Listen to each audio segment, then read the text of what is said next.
नमस्कार मित्रों, अपने चैनल में सभी श्रोताओं का स्वागत करता हूं।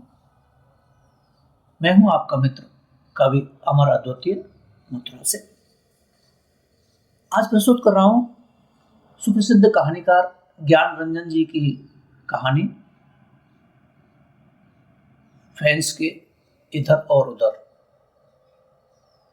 इसका दूसरा भाग, इसका पहला भाग आप सुन चुके हैं। आज वह पड़ोसी दोपहर से घर में नहीं है। उनके यहाँ दो तीन मेहमान सरीखे लोग आकर ठहरे हुए हैं। कोई हवड़ धवड़ नहीं है, रोज की सी ही निश्चिंतता। मैं उठकर अंदर गया। भाभी बाल सुखा रही हैं। फिर पता नहीं क्यों उन्होंने पड़ोसी लड़की से मेरा संबंध जोड़कर एक गुपचुप ठिठोली की। मैं मन में हंसता बाहर आ गया। तभी वह लड़की और उसकी माँ भी पैक किया हुआ सामान लिए शायद बाजार से लौटी हैं। पिता पीछे रह गया होगा। शाम और दूसरी सुबह भी उनके यहाँ लोग आते जाते रहे, पर उन्हें ज्यादा नहीं कहा जा सकता। उनके लिए घर एक साधारण पर्व सरीखा वातावरण उभर आया था, फीका फीका। लेकिन यह हम सबको चकित करने वाला समाचार लगा जब दूध वाले ने बताया कि उस लड़की का ब्याह पिछली रात को ही हुआ है। कहीं परेड का कोई बाबू है। आर्य समाज में शादी हुई है। भाभी ने मेरी ओर मजाकिया खेत से देखा और मुझे हंसी आ गई। बड़ी खुलकर हंसी आई, यह सोचकर कि हम सब लोग कितने हवाई हैं। उनके घर दो चार लोग बीच बीच में आ रहे हैं। वे लोग घर के अंदर जाते हैं और थोड़ी देर बाद बाहर निकलकर चले जाते हैं। ज्यादातर गंभीर और अनुशासन प्रिय लोग हैं। कभी कभी कुछ बच्चे इकट्ठे होकर किलकाटते हैं और दौड़ लगा लेते हैं, और कोई धूम नहीं है। सब कुछ आसानी सुविधा से होता हुआ जैसा, पता नहीं क्या किस तरह होता हुआ। हमारे घर में यह बड़ी बेचैनी का दिन है। घंटों बाद वह लड़की बाहर आई। शायद पहली बार उसने साड़ी पहनी थी। साड़ी संभालते और हाथ में नारियल लिए हुए बरामदे में चली। वह चैतन्य है, लेकिन उसके मस्त डग साड़ी में लिपटकर बहुत संक्षिप्त हो गए हैं। वह अपनी दृष्टि में अगले कदम के दृश्य को भरकर चलती रही। उसने न कोई आड़ ली और न पति से सटकर चलने के बावजूद उसमें परंपरागत नववधू का सा संकुचित बांकपन और लाज ही उत्पन्न हुई। उसके पति की सूरत मुझे अपने किसी दोस्त सी लग रही है। कोई भी रो पीट नहीं रहा है। लड़की की माँ उसके दोनों गालों को कई बार गहराई से चूम चुकी है। पिता उसके सर पर हाथ फेर रहे हैं। अब लड़की की आंखों में हल्के पानी की चमक और नए जीवन का उत्साह छिप नहीं रहा है।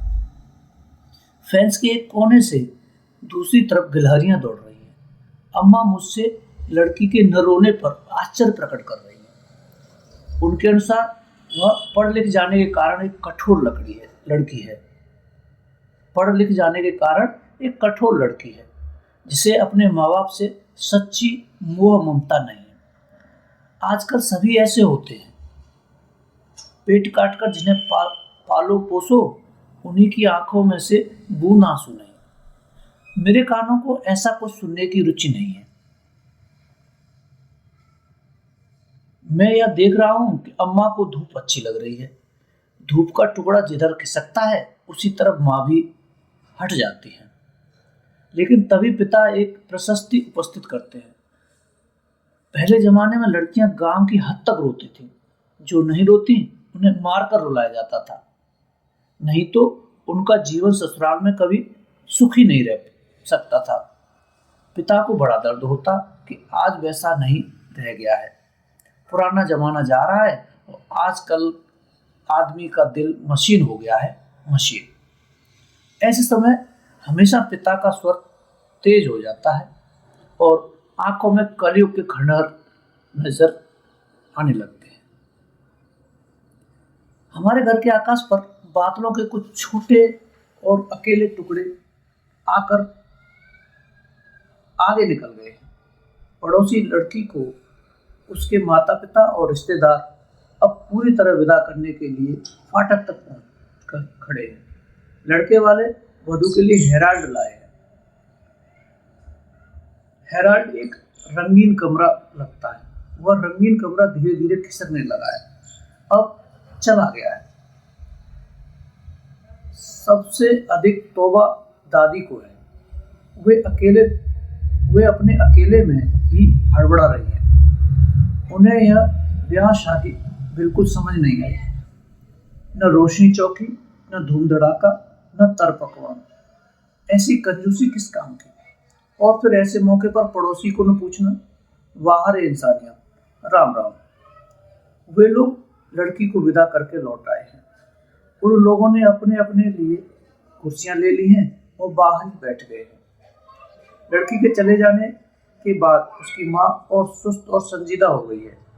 कई लोग मिलजुल कर उसके मन को गुदगुदाने की शायद चेष्टा कर रहे हैं। मेरा दोस्त राधु यह दावे के साथ साबित करने की कोशिश करता है कि वह लड़की दुनिया देखी हुई थी। एक गहरी कमी से उत्पन्न उदासी के अलावा मुझे कुछ और अनुभव नहीं होता। अजीब सा खालीपन, पीछे हटे रहने का खालीपन, अथवा उस लड़की के संबंध में राधु की लापरवाह धारणाओं के उत्पन्न खालीपन, बिल्कुल अज्ञात। लड़की के बदचलन होने की बात कभी कभी एक पतित इत्मीनान भी देने लगती है। शायद मैं भी मन के किसी कोने में अपने घर वालों की ही तरह पड़ोसी को बर्दाश्त नहीं कर पा रहा।